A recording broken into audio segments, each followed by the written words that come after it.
So we're looking at Juz 29 now, so make sure to read it today. Assalamu alaikum wa rahmatullahi wa barakatuhu. So this Juz contains 11 surahs, most of which are Meccan surahs, focused on the afterlife and other aspects of theology.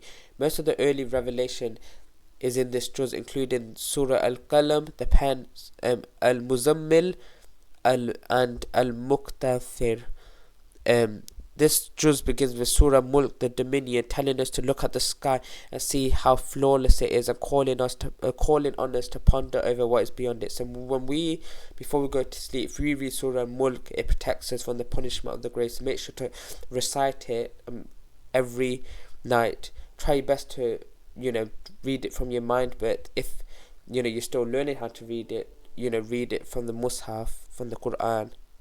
It is recommended, like I said, it reminds us about the reality of life to read Surah Mulk. It reminds us about the greatness of Allah, the beauty of the universe, the difference between those connected to Allah, those who ignore the signs of Allah.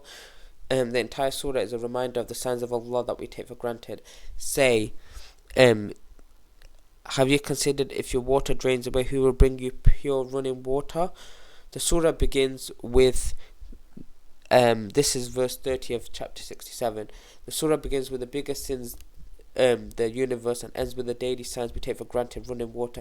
Just as our drinking water is connected to the oceans, and the oceans to the rain comes from Allah. Surah Mulk is a reminder of Allah's blessings are ending and how we will be held accountable for what we did with those blessings.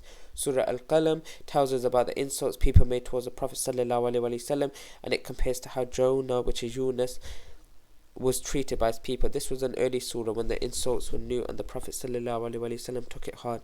He was not accustomed to being treated like this, and it was not an entirely new situation for him.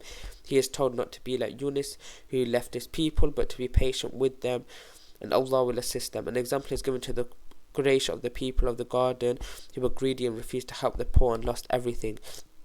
The people of the garden are given as an example to the tribe of Quraysh, the ruling tribe of Makkah, of the ending if they follow their footsteps, while Yunus is given as an example to the Prophet as what not to do, while reminding us that Yunus was elevated and forgiven. So verses 38 to 50 of chapter 69 in Surah Al-Haqqa, the Indisputable discusses the faith of the perished nations and compares them to the Quraysh.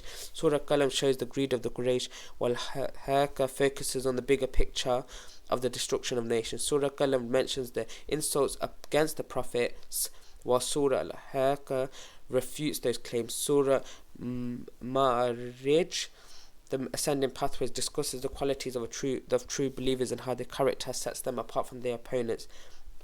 This is followed by Surah Noah, giving a clear example of people who abandoned the Prophet and how Allah destroyed them. The next surah is Surah Jinn, showcasing that not only humans but even Jinn can replace us as true believers and worshippers of Allah. The next two surahs are Surah Al-Muzammil and Surah Al-Mudaththir.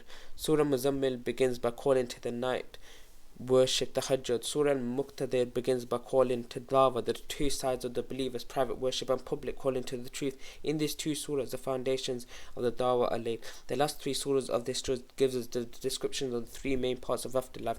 Surah Al-Qiyamah, the resurrection, describes the last day. Surah Al-Ihsan describes paradise in detail. Surah Al-Mursalat describes the hellfire in detail. The three together give us a strong glimpse of the afterlife. So I'm going to leave you here. Fi manillah wa sallallahu wa baraka ala nabina Muhammad. Astaghfirullah. Assalamu alaikum wa rahmatullahi wa barakatuh.